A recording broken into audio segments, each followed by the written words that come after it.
una persona que quiero, admiro y con quien tengo el gran honor de trabajar. Pues es Michelle Garza Cervera. Un aplauso, por favor.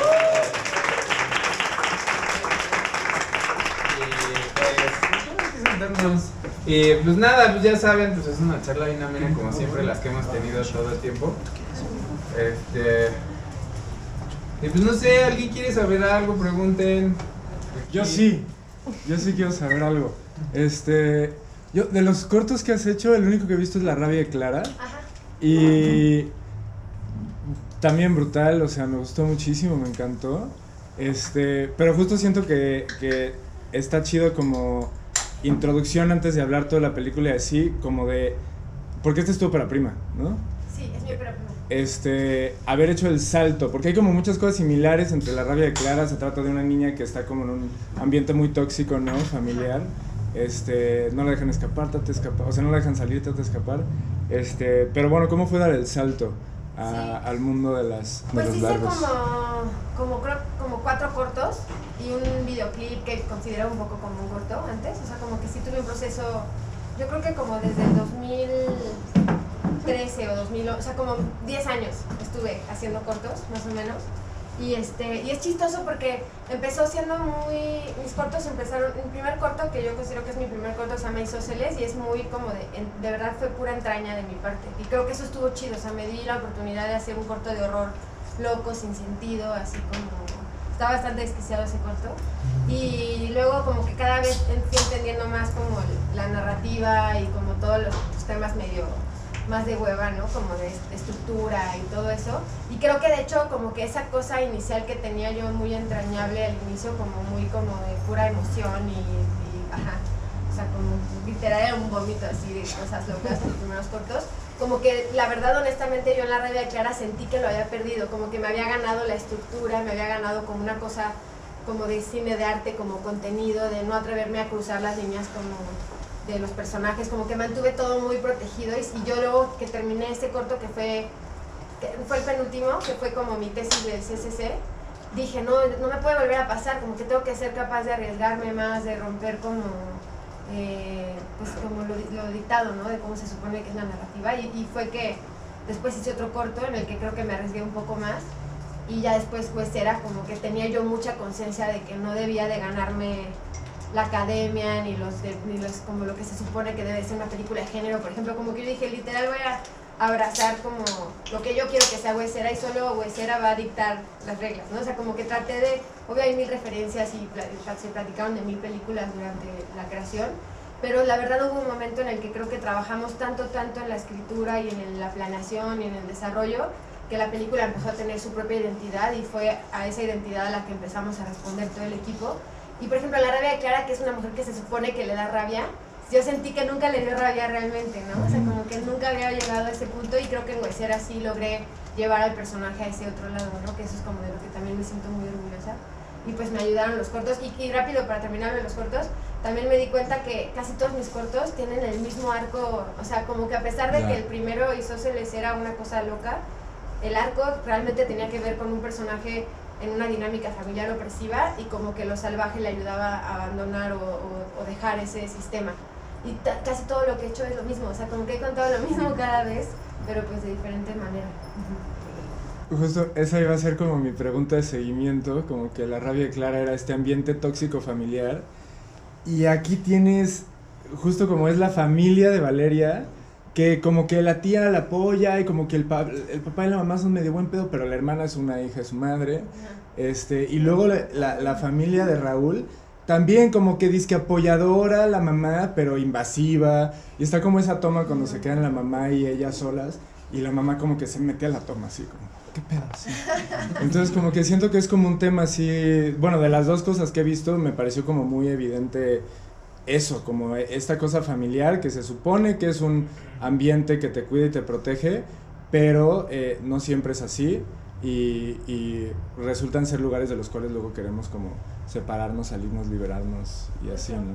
Sí, como que también en Huesera queríamos como exponer estos lugares que aparentemente son amorosos y armoniosos, familiares, cuando realmente son hiperviolentos, ¿no? O sea, pero hay como una cosa confitada en la que parece que no te puedes quejar, pero que tú realmente estás sintiendo algo extremadamente disruptivo por dentro y como que no quieres seguir formando parte de eso, pero lo expresas y quedas tú como la loca, ¿no? Y es un poco, es justo ese choque de emociones que son legítimas con un mundo que aparentemente en el que todo está bien, que me pareció óptimo como para hacer como un mundo horrorífico a través de esas emociones, ¿no? Que generan esos mundos. Pues logrado, opino. ¿Qué tranza? ¿Algún embarazo Sí, no mames, o sea... ¿Algún embarazo de alguna persona cercana tuya inspiró esto o como que...? Híjole, es que bueno, de hecho, muchas de las de la película, de las protagonistas y detrás de la cámara, son mamás, ¿no? Entonces, empezando por la protagonista, ella cuando hicimos la película tenía una bebé de 3 años, que justo de hecho es la niña que sale en el laboratorio, la chiquita que se queda viendo como ella es su hija.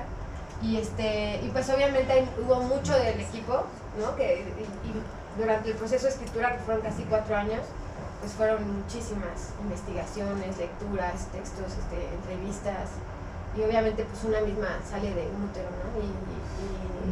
O sea, como que sí, nos empapamos de muchísima investigación y inicialmente la peli está inspirada en mi abuela, que fue una mujer que se fue de su casa, entonces como que todo partió también como de un estudio familiar, como una decisión de ese tipo, como va afectando a las diferentes generaciones de una familia. ¿Y qué dirías, o sea, de qué dirías que, bueno, pues es que, no sé, que como que buscabas alejarte un poco de estas estructuras del terror clásico y así, pero siempre como que los que son acechados por un monstruo pecan de algo, como que cometen algo que tal vez para el escritor o para la sociedad, o no sé, de que de algo pecan, ¿no? Ajá. Entonces, desde tu perspectiva de creadora, ¿de qué pecó ella o...? Bueno, no sé si diría la palabra pecar, Ajá. pero sin duda Valeria tiene una crisis como que no está siendo capaz de abrazar como realmente sus instintos, Okay. ¿no? Y como que hay algo ahí que luego nos queremos encajar en dinámicas sociales y estamos como realmente siendo infelices. Y tienes que atravesar por cosas terribles luego para poder marcar esos límites y salirte de ciertos espacios, ¿no? A mí me gustó mucho que, como que, sí, yo con mi hija, o sea, es la segunda vez que la veo, y la primera vez me dijo, es una peli de terror mexicana y no sé qué, de que es como terror de embarazo, y yo, juego. Y como que siento que es una buena peli de terror para introducir a gente al terror, porque no te acecha todo el tiempo y como que la protagonista absorbe muchos de los sustos, o sea, como que, Sí. como que en vez de asustarte como audiencia, ella grita y como que ves su reacción de shock y así. Entonces, pues, buena peli, como que justo siento que sí se sale como de los tropes, de las mecánicas clásicas y lo hace más invitador a personas que tal vez no suelen ver como películas de terror. Sí, de hecho tuvimos mucho público, por ejemplo, como que algo particular del recorrido de Huesera es que hubo muchas mujeres como en sus 50, 60 que les gustó mucho la película. O sea, hubo proyecciones como que al final se quedaba un grupo de mujeres, así 30 señoras que se ve que son mamás, ¿no? Que pasaron por eso, como a hablar y como a querer platicar, que eso pues no es la audiencia clásica de cine de horror, ¿no? Que eso es muy chido. Sí, como todos los hombres no tienen ni idea de... Y luego el vato, no mames, cuando le dicen felicidades, y güey, gracias. Y se Buenísimo, va, sí, y buenísimo. la dejan sola. Y la dejan ahí solita así como... Solo se hace una puntada. Así. A mí yo lo que creo más bien es como una observación que yo tuve, o más bien me di cuenta en esta segunda vez que lo vi, justo les dije, siento yo que toda esta historia también es como esta situación que se va como a la onda particular, un poco también ese rechazo del no querer ser mamá y te obligas a ti misma o se obligan a ellas mismas a vamos a hacerlo, pero también es ese como terror de pues de crear, ¿no? Y para mí fue un rechazo, es un rechazo de ella misma hacia el enfrentar lo que es el ser mamá. Por eso el irse al final de la película, que ahorita fascina, ok, y ahorita lo que dices de tu abuela, digo, cabrón, o sea, a mí me vino eso, ¿no? Y ver el trabajo de muchos compañeros que a mí me emocionó bastante y que yo dije, wow. ¿A que trabajaron en la película? Sí. Ah, qué chido. Sí, yo la verdad, o sea, les aplaudí bastante. Es que Kenny también es así. Ah, Entonces, a mí me gusta mucho. Sí, sí, me encantará ver tus cortometrajes, no los he visto, pero me encantará ver. están allí todos en línea. Sí, los quiero ver. Se los paso. Sí, sí, sí. Creo que a mí lo que... bueno, levanta la mano si quieres. Yo quiero hacer dos preguntas, Michi. Sí, es la segunda vez que la veo y me encanta mucho. Como que siento que descubro cosas nuevas. Y tengo dos preguntas con respecto a tu proceso. El primero, nos cuentas que fue un proceso del guión de 4 años. Entonces me gustaría preguntarte cuáles fueron los puntos de quiebre en ese proceso de escritura, si es que los hubo, o sea, en momentos específicos o eventos específicos que hicieron que tu guión tomara un rumbo muy diferente al que aparentemente estaba tomando. Te digo, si es que los hubo o si más bien fue un proceso bastante lineal y como consecutivo y bla bla bla. Y mi segunda pregunta es si tu guión cambió y en qué manera o qué medida cuando se encontró con los actores que ya iban a ser las personas de la película. Ah, muy bien. De lo primero es que hubo, la verdad, ya, o sea, yo lo empecé a escribir en el 2017. Entonces ya no me acuerdo exactamente los momentos específicos, pero sí hubo cambios radicales, o sea, fueron 13 versiones del guión. Y la primera no tiene nada que ver en absoluto con lo que es la película. Y o sea, hubo un momento, de hecho, cuando empecé con la escritura, porque empecé yo sola, yo quería que la fuerza sobrenatural fuera realista. O sea, como quería como que sostener el horror como de una manera, por ejemplo, como en Bebé de Rosemary, que como que literal hay un vecino. O sea, como que quería que la huesera era una mujer real, como que una anciana que aparecía en la vida de Valeria y todo, nada que ver, ¿no? Y después nos fuimos dando cuenta que realmente sí necesitábamos una representación de una emoción interna de nuestro personaje. Entonces creo que empezamos a crear la fuerza sobrenatural a partir del cuerpo de Valeria, literal. Entonces, por ejemplo, hubo un momento en el que tuvimos la revelación de la ansiedad de sus huesos y que nos dimos cuenta que a partir de esa característica corporal podíamos empezar a construir a la huesera, ¿no? O sea, como que podía ser muy simbólico que una ansiedad de nuestro personaje, como que de esa pequeña ansiedad de tronarse los huesos pudiera crearse todo un ser sobrenatural que viene como a darle esta lección, ¿no? Entonces, pero todo eso fue un proceso muy largo y de verdad como que fue surgiendo gracias a las escrituras del guión. Me sirvieron mucho los laboratorios de guión, sobre todo el de Cine Qua Non Lab.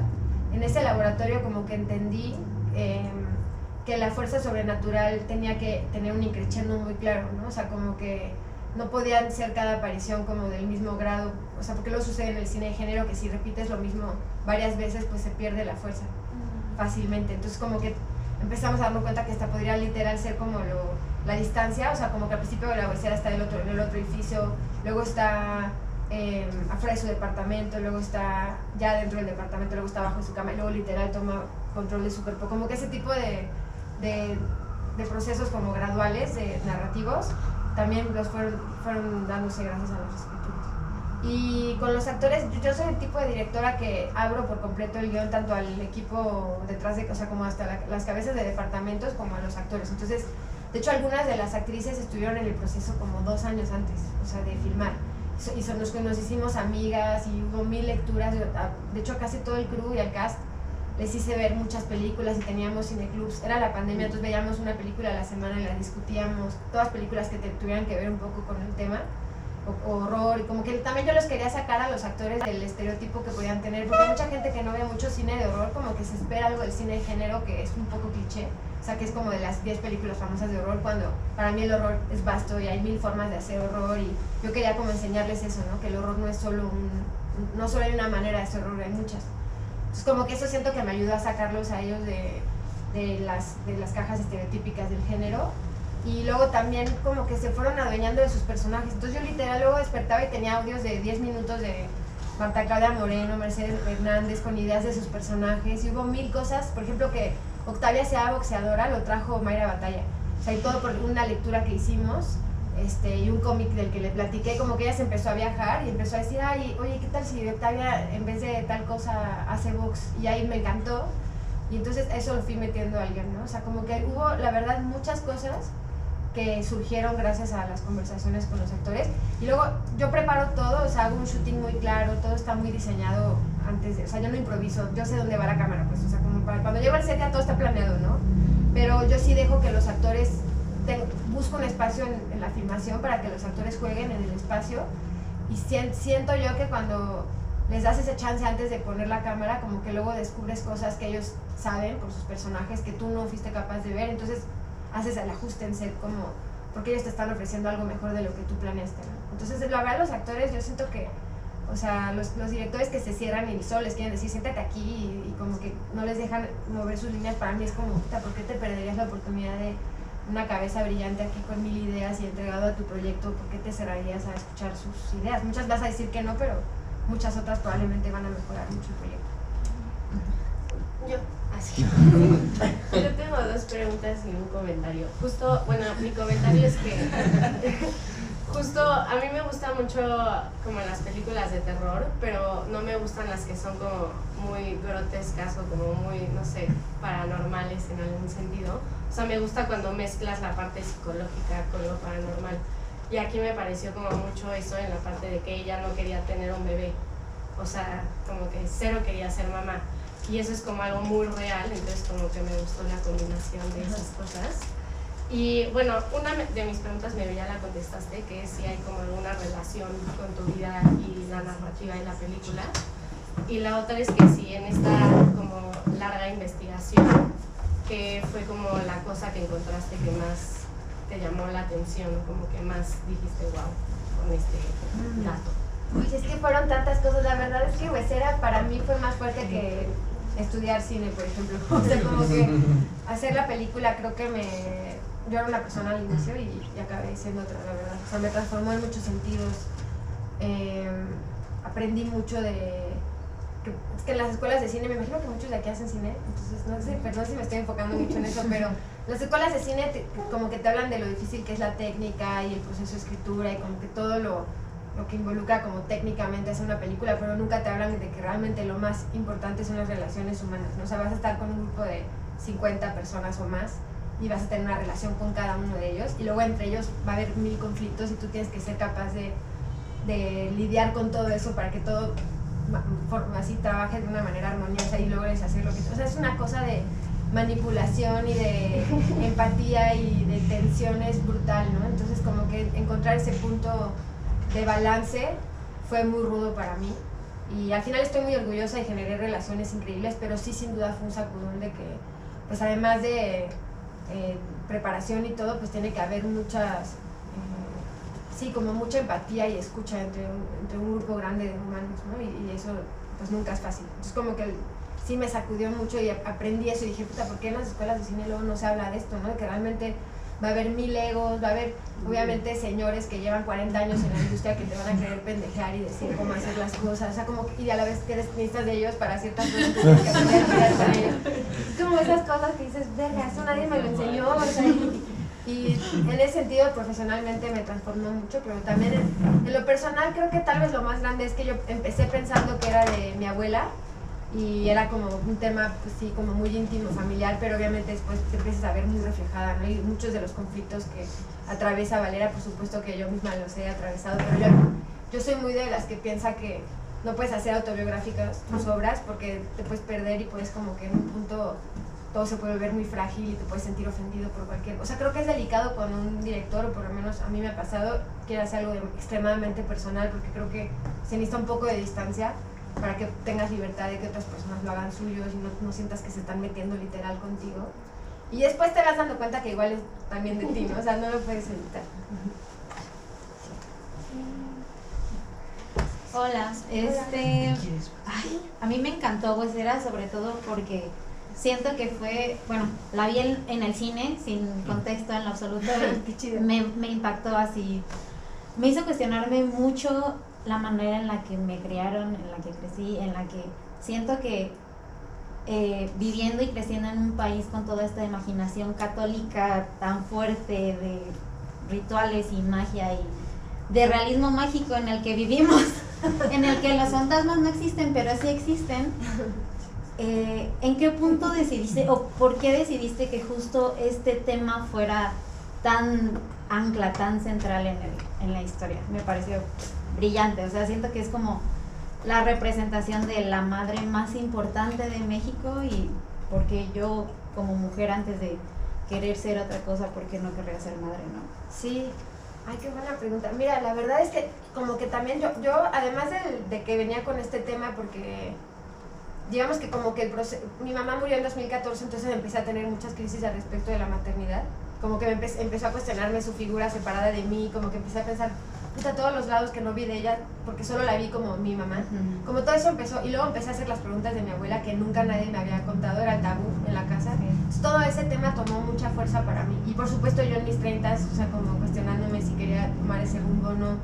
Y luego obsesionada con el cine de horror, pues muchísimas películas, y yo creo que gran parte de la base del cine de horror tiene que ver con la maternidad, y por supuesto que siempre ha sido representada como desde como la idea de que la maternidad casi que es nada, ¿no? Y es como, sí, lo más sagrado, y como no importa, no sé, como en Alien, ¿no? No importa lo verga que sea una mujer como Ripley, y a fuerza, o sea, van a hacerle lo que le va a surgir de su naturaleza es la maternidad, y como que todas las mujeres maternamos y somos protectoras, como que eso está muy instalado en el género de horror. Bebé de Rosemary, o sea, te pueden pasar cosas terribles, tu esposo te puede vender al diablo, y tu hijo, tu bebé va a ser el diablo, y el instinto maternal va a surgir, y lo único que vas a querer es quedar. O sea, como que hay una cosa, y esas pelis me encantan, ¿eh? O sea, no digo que, pero la verdad es que las analizas y hay un tema como muy instalado en una maternidad como, sí, como si fuera nuestra naturaleza, ¿no? Y yo dije, no, hay que hacer una película, o sea, que ya hay ejemplos, ¿no? Babadook está, o sea, como que ya hay ejemplos que llevaban haciendo eso. Pero dije, de entrada no hay horror maternal mexicano, o sea, no. Y además que diga lo contrario a lo que usualmente el género dice. Y aparte yo traía todo un viaje de cómo se retrata el cuerpo femenino en el cine de horror, porque tiene todo este tema de como realmente casi que el asesinato de las mujeres es de las escenas más estudiadas del cine de horror, ¿no? O sea, y desde Hitchcock, así hay como todo un viaje con la masacre en el cuerpo femenino, ¿no? Es como que todo eso, que es muy como teórico, yo estaba muy obsesionada, entonces como que todo eso como que me obsesioné también como para hacer una película que tratara de darle la vuelta a esos estudios que yo había hecho, ¿no? Entonces también hubo algo muy académico, yo creo, en hacer Huesera, como que me quería demostrar a mí que se podía contar el horror y se podía hacer una historia que le diera la vuelta a esas como esas cosas que hasta parecían un dogma, ¿no? Del cine de horror. Y obviamente todo anclado a México, ¿no? Y por supuesto que todo viene con esta dicotomía de la mujer buena y la mala. Y en México es tan claro, ¿no? Que está de un lado la Virgen de Guadalupe, y por otro lado tenemos figuras como la Malinche y la Llorona, ¿no? Que es como la puta maldita, y es muy fuerte como casi siempre nos quieren como que encajar en alguna de esas dos, ¿no?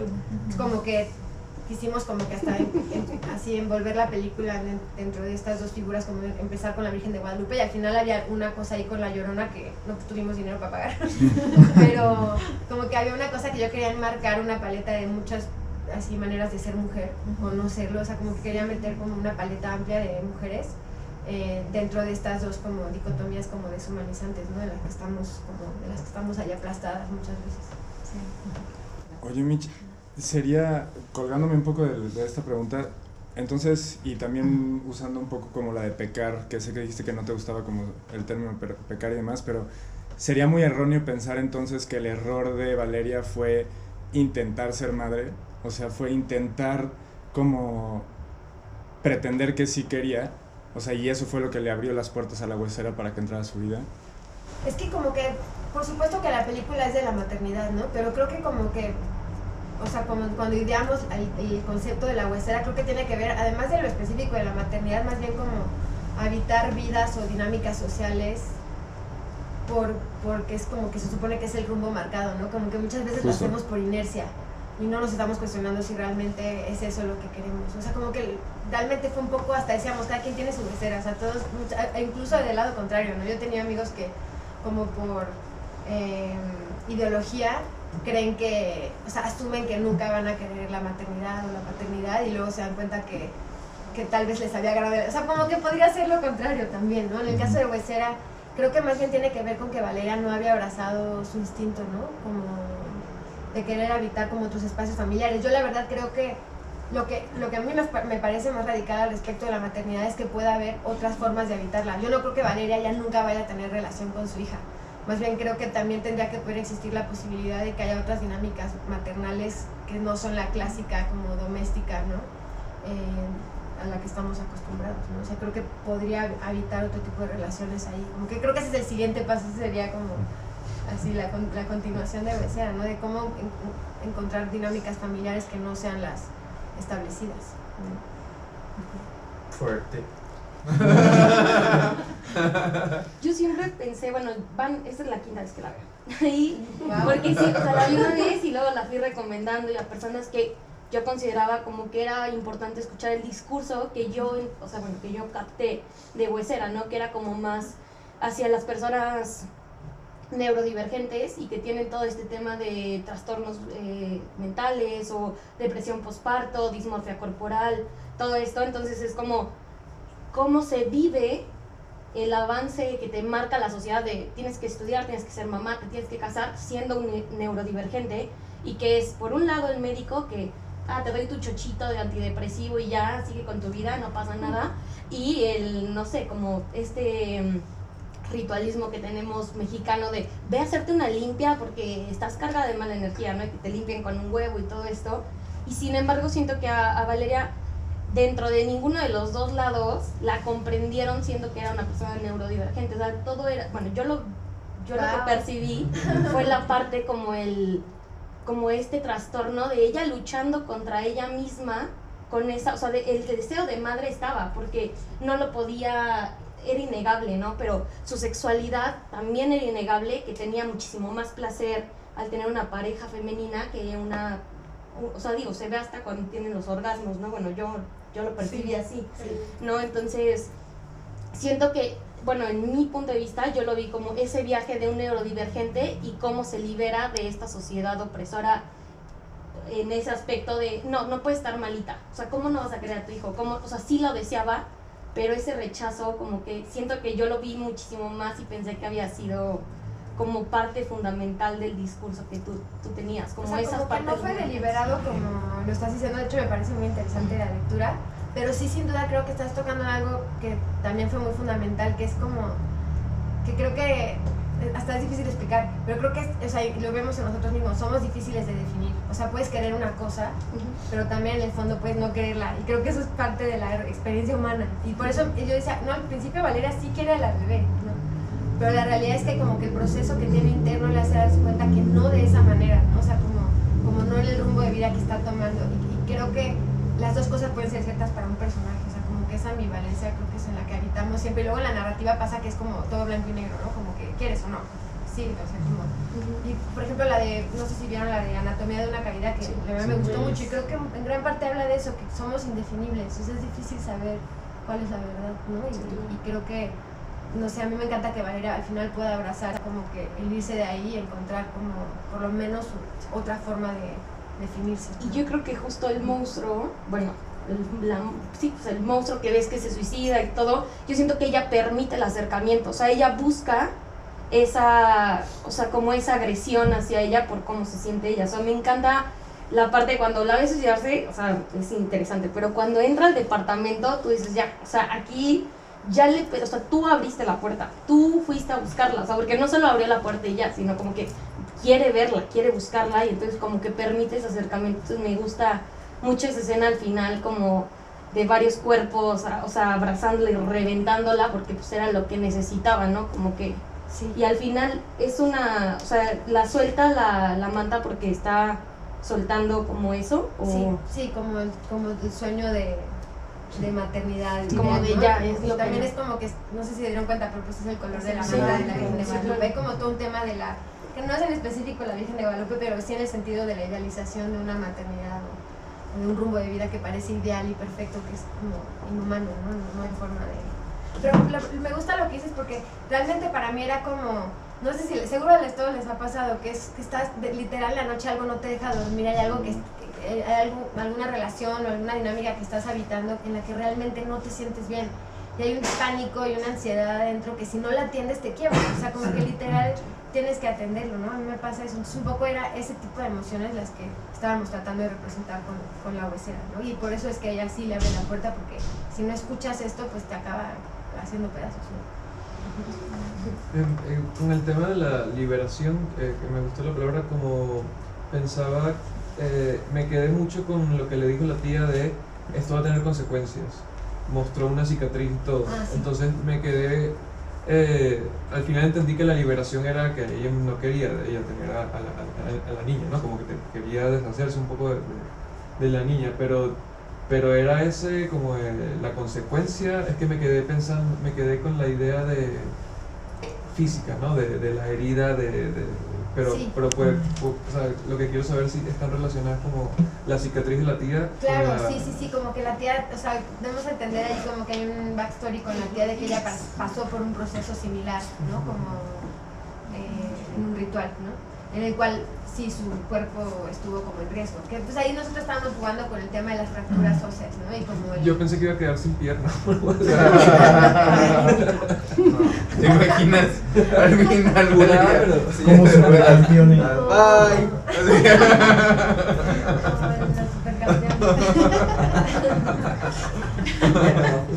No, pero pues las cicatrices no necesariamente se tienen que ver, ¿no? O sea, las cicatrices Sí. uno las lleva Exacto. de eso, Me ¿no? gustó eso. Pero realmente no es la niña en específico, solo que sí es como todo el, o sea, es la casa. Con- sí, Es sí, como sí, el sí, sí. concepto. Ya, este es En cuanto preguntas. En cuanto al tema de escribir horror en general, así como tú misma lo dijiste, hay miles de maneras de escribirlo y casi todas son muy difíciles. Así como la secuencia de la escalera al verse Valeria, o sea, está la puerta abierta, sí, pero piensas que si la huesera, en lugar de entrar a la puerta, fuera directamente hacia ella y bajar las escaleras, y justo te preguntas, no, o sea, claro, no estoy diciendo que fuera la mejor opción ni nada, pero Güey, lo ahí ves me y no quedo en sabes casa. qué pasa. Que, Pero justo en cuanto presentas esos cambios de vidas y regresa este espíritu a, más bien toma presencia en nuevo y pues, regresa a ella. ¿Cómo fue ese proceso de saber exactamente cuándo y poner esas confrontaciones, vaya? O sea, ¿te refieres literal en las escenas de horror? Ajá. O sea, de cómo montarlas o cómo Sí, exacto. bloquearlas. ¿Cuál fue tu proceso? Mira, la verdad es que escribir horror sí es difícil, o sea, como que de entrada como que estos build-ups, o sea, como que este proceso, o sea, como que el susto no es directo, ¿no? Pero luego se lee así en los guiones, o sea, como que en los guiones es aburrido poner como, Valeria camina por el pasillo, o sea, como que casi que no, o sea, realmente la imagen y el sonido es lo que va a hacer que ese pasillo sea más efectivo. Entonces hay mucho en las escenas de horror que como director pues tú como que tienes ahí como los beats y todo, pero realmente hay mucho que tiene que ver con la atmósfera que no está fácil de escribir en un texto. Entonces yo lo que hago es que sí paso mucho tiempo con mi fotógrafa estudiando las escenas, como que analizando qué es lo que quieres que se sienta. Y luego, literal, como teníamos acceso al departamento donde filmamos, pues con celular montábamos y hacíamos pruebas con amigos, con standings. Y veíamos dónde asustaba más el foco, si retardábamos un poco más el pasillo, daba más miedo, desde qué punto de vista funcionaba mejor la toma, o sea, pero en cuestión de suspenso y de... Más bien como en el aspecto de su conflicto, de cómo la huesera representa por lo que ella está pasando, ¿no? Porque al final del día, pues, o sea, cada aparición de la huesera está muy conectado con algún momento de quiebre emocional. Claro, o sea, en exacto. este momento no lo tengo tan fresco, pero está el momento en el que... Ay, perdón, ahorita no lo tengo muy fresco. Pero, pero cada vez que aparecen los momentos de horror, hubo alguna dinámica familiar o algo que alguien dijo que no la deja dormir y que la tiene en este estado, y es ahí donde aparece la huesera. O sea, como que Sí. cuando ve a Octavia, o sea, Exacto. literal ve a Octavia y llega a su casa, no puede dormir y aparece. O sea, como que sin duda está completamente atado lo sobrenatural al proceso, al estado anímico. O sea, de hecho, todo el horror en huesera surge del estado anímico del personaje. O sea, ella está como prioridad, ¿no? O sea, Claro. el estado de ella. Y en el aspecto de, ya mencionaste a Alien y el Babadook, también vi mucho de la película de Under the Shadow. Ah, sí, me encanta. O sea, es buenísima. Sí. Vi mucho más de esa peli que el Babadook. Órale, incluso. wow, qué bueno. Porque justo trató más de la maternidad de su hija y ella es más sola. Bueno, no más. Sí, tal vez en la atmósfera.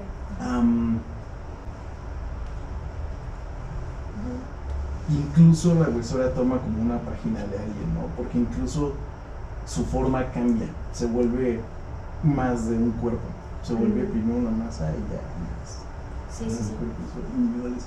¿Cómo fue en general ese proceso de crear esta...? Pues empezamos justo con algo muy individual y luego como que la idea era que como que va duplicándose o multiplicándose como en cuestión como de extremidades hasta hacer esta masa de cuerpos, porque un poco también ahí eso todo es muy simbólico y medio poético. Hablábamos de que no se trata de un tema individual de Valeria, es algo social, ¿no? y político, o sea, como que nos trastoca a todas. Un poco había una cosa que se volvía poco a poco colectiva y por eso van incrementando los cuerpos. Una pregunta más, amigas. Charlie. Dos preguntas.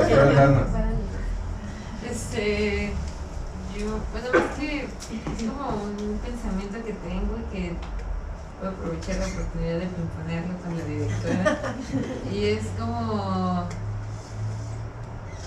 dos cosas en particular. Primero, como el símbolo de la araña, que me gusta como...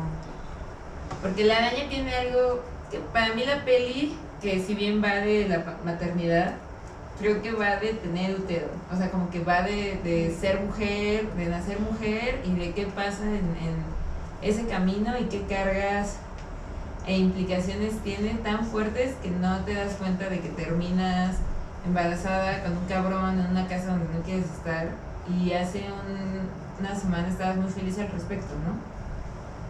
Y la araña me gusta porque es como este monstruo que nos da miedo y la aracnofobia es muy común y es como la araña, ¿no? O sea, es femenino, o sea, es como, es una representación como muy diabólica, monstruosa de la mujer, ¿no? O sea, la viuda negra, o sea, como que todas son mujeres las arañas, aunque de machos, ¿no? O sea, como se reproducen. Pero como que hay una cosa de que todas las arañas son arañas, ¿no? Son como mujeres, no sé, es una cosa ahí que me llama la atención, como... Y justo nunca se castiga a la niña, ¿no? De hecho, la niña es niña, o sea, como que su hija es mujer, o sea, como que hay una cosa ahí. Me gusta cuando van camino a ver a Marta Claudia y el coche está como lleno de lesbianas, o sea, en mi cabeza, ¿no? Como que está ella y está su ex morra y está su tía, que claramente es la tía lesbiana, y tiene a su hija, o sea, como que hay una cosa. Y eso lo junto a como la segunda cosa que me llamó mucho la atención. Me gustaría saber cómo se incorporó y qué simbolismo tiene, y es como justo de la lesbiandad, ¿no? O sea, como que hay una cosa... Porque existe, ¿no? Existe la postura de ser lesbiana para darle la espalda a ser heterosexual, a ser mamá, al matrimonio, a entregarle tu vida a un hombre. Y me llama la atención eso, o sea, como que para mí me pareció algo que hacía redondo al personaje, o sea, como que me hacía todo, o sea, siento que sin ese factor muchas cosas no me hacían sentido. Y como que el hecho de que ella claramente es una mujer lesbiana que terminó no siendo lesbiana sin querer, se da cuenta de esto, ¿no? O sea, como... Y no, o al menos para mí, o sea, como que no va de una cosa de salir del closet ni nada de esto, sino una cuestión de... Como que es una mujer que trabaja con máquinas, o sea, como... Digo, muchas aquí también, pero a lo que voy es como esta imagen de que las mujeres, de qué tenemos que ser las mujeres, y que ella fue una mujer que se rapó, que parece una mamada, pero como que tiene su carga social muy cabrona, que una mujer pelona, o sea, como que hay algo respecto como la lesbiandad en la peli que me llamó mucho la atención, como que sí me hizo pensar mucho en ese factor. No sé. Pues dijiste todo muy bien, pero eso por lo de las arañas, pues empezó todo todo porque me gusta mucho una escritora que seguro la vieron porque en algún momento trajo sus arañas a Bellas Artes, estaba allá fuera de Bellas Artes, que es Liz Bourgeois, que de hecho la escultura se llama Mamán y habla todo, ella siempre hace una comparativa de lo arácnido con lo maternal, como de sus aspectos como de protectora y a la vez de depredadora y como que por su forma que tiene forma de casa, como que todo una, no sé, es magnífica, los que no la conozcan sí deberían de checarla. Como que creo que surgió de ahí, ¿no? Ahí fue la idea como inicial en el guión de empezar a incluir arañas y luego poco a poco se volvió un símbolo así bien importante en la película e incluso, pues si se fijan, como que alrededor de la película en todo el diseño de producción, de la luz, hay como redes que van incrementando, o sea, como que queríamos darle una sensación de que Valeria está cada vez más atrapada en esta dinámica doméstica y como que justo tiene que ver con algo que nosotras mismas a veces estamos tejiendo, ¿no? O sea, como... Sí, la cuna, o sea, como que ella tiene aspectos justo de tejedora también. Es como que es un poco de qué cárceles nos estamos armando, como que traíamos todo un viaje ahí con eso de redes que tú misma tejes, ¿no? O socialmente están alrededor de ti. Y me gusta cómo expresas todo lo de la lesbiandad, la verdad para mí tenía que ver como, muchas veces en las películas de horror o como en los cuentos clásicos de horror o en general, como que los monstruos están, o los monstruos o los que están quebrados o los que se supone que como que no encajan, como Frankenstein por ejemplo, están muy solos, o sea, como que pareciera que es como, o habitan en ese mundo, o sea, o intentan habitar o pertenecer a un mundo como Frankenstein. Frankenstein es el mejor ejemplo porque realmente se convierte en monstruo porque no hay lugar para que un ser así habite ese mundo. Y un poco para mí era como, no, yo quiero darle una red como de alternativas y de amor y como de apoyo a mi personaje, o sea, como que esa dinámica en la que está encerrada no es la única y ella sabe, o sea, de hecho viene de ese otro mundo que la abrazó y que sabe que le va a dar como opciones, así que no solo es un rumbo, ¿no? Y como que justo creo que es algo que tuvo que ver con amor al personaje y hay gente que dice, eso mata el conflicto, pero para mí eso es una mamada, o sea, yo quería como que tuviera esas líneas paralelas, ¿no? Que tienen que ver con la tía, la exnovia, su pasado y eso siento que le daba aire, ¿no? Y como un aire esperanzador también, al final de la película es triste pero a la vez es feliz, como que a mí me gusta esa cosa como melancólica, como que se abren puertas a pesar de que hay una puerta cerrada, pero hay como posibilidades para el personaje. Como en la vida. Quiero pensar. Espero. Como sensaciones que se quedan.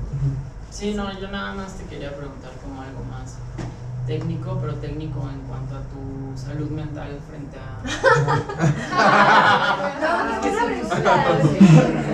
enfrentarte, pues no sé, a un rodaje de 60 personas después de egresar y no solo eso, también como toda la soledad que viene después de ver un primer corte y ya solo imponerlo tal vez con menos personas y cómo sales de ahí o cómo técnicamente. O sea, pues es una buena pregunta, la verdad es que sí ha estado bien rudo y todavía, la verdad, o sea, creo que para mí ha sido muy importante abrazar mis rutinas, o sea, como que cuando por ejemplo estuve en festivales y así, esto historias después, pero que estás como en fiestas y todo, como que es muy fácil perder como las rutinas y eso inmediatamente como que sentía que todo se me empezaba a desplomar, o sea, como que a través de todo Huesera, como desde su preproducción, como cuando estábamos ya en la preproducción intensa, la verdad sí me mantuve muy como cuidando mis horas de sueño, como que terapia, nunca dejé de hacer terapia. De hecho, gracias a terapia, creo, o sea, hay muchas formas de hacer terapia, pero gracias a mi terapia creo que logré mover piezas del armado de producción que hubieran sido terribles si yo no las cambiaba. Pero eran ese tipo de conversaciones muy difíciles de tener, que tenían que ver como, por ejemplo, correr a un productor que la verdad era bastante misógino, que no me estaba dejando hacer las cosas como yo quería, pero era mi jefe, ¿no? O sea, era como, y pues, de verdad, no me dejaba dormir, era como una huesera. Tengo que entender esto y ya, pues hasta que fui y tuve la conversación de no quiero que seas mi productor. Como ese tipo de cosas fueron de las más difíciles y hubo muchas, o sea, estuvieron así todo el tiempo pasando como ese tipo de conversaciones horribles o saber decir que no, pero de una manera en la que no quieres herir a nadie, pero a la vez tienes que proteger el proyecto y es fuerte, es muy fuerte, pero la verdad es que es chido que suceda porque significa que la gente realmente quiere estar en el proyecto y ama el proyecto, entonces están peleando por lo que ellos quieren, entonces, pero sí es muy difícil luego saber tener esas conversaciones como de una manera en la que pues no haya personas muy heridas, ¿no? Porque al final de cuentas pues sí están poniendo ahí su corazón y de pronto llegas ahí con un no, pues no está fácil. Entonces eso me costó mucho. Pero sí, creo que a los que hagan cine les recomiendo mucho proteger sus rutinas, o sea, como que no dejarse llevar por así el vortex de la fiesta y la droga y todo eso, porque yo por lo menos los cineastas que veo que están como así, esos vortex, la verdad digo, verga, ¿cómo sobreviven? O sea, yo siento que si yo no duermo bien, hago ejercicio, leo, escribo, como que hago diario esas páginas mañaneras, ¿saben? Como escribo 3 páginas en la... O sea, como que encontrar todas las formas de terapia que encuentres, ¿no? O sea, si es necesario hasta llegar a medicarte, pues ni modo. O sea, como que atender tu cabeza creo que sí es muy importante en estos procesos. O sea, como supongo que en la mayoría de los trabajos, pero la verdad es que sí ha estado rudo. Y luego la postproducción, pues, la verdad tuve mucha suerte porque mi editora es magnífica, Adriana Martínez, y como que creo que la edición de hecho fue de los procesos más ricos de todos, porque como que ella me hizo ver que realmente habíamos hecho un buen trabajo en el rodaje y teníamos muchas posibilidades. Por ejemplo, algo que hago yo también es que una vez que ya tengo una toma de lo que me imaginé del actor, les digo que hagan algo diferente, o sea, como o que cambien el tono. Entonces luego eso me da muchas formas de jugar en la edición. No, la postproducción la verdad la disfruté, más bien consejo, no filmen nada para VFX. Yo tenía pocas cosas y eso fue una tortura, eso sí fue terapia, la verdad, también horrible.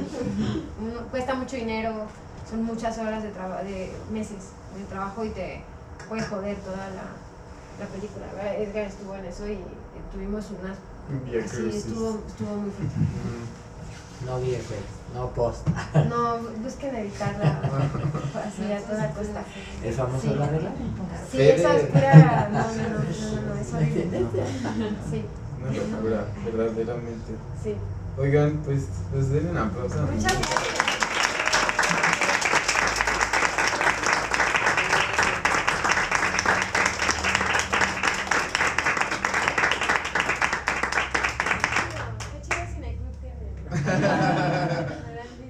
Gracias, y gracias por verla, por disfrutarla y por sus preguntas. Sí, de verdad, muchas gracias. Hace mucho no venía una Q&A de mesera y como que creo que me vino bien. Muchas gracias. Yo tengo una mini pregunta para cerrar. Sí. Justo la dinámica es que las 10 primeras personas en llegar proponen una película y la única regla es que tiene que ser mexicana. No importa el año y no importa el género. ¿Tienes una peli que sientes que sea...? Yo siempre digo Veneno para las hadas. Órale. ¿Ya la vieron?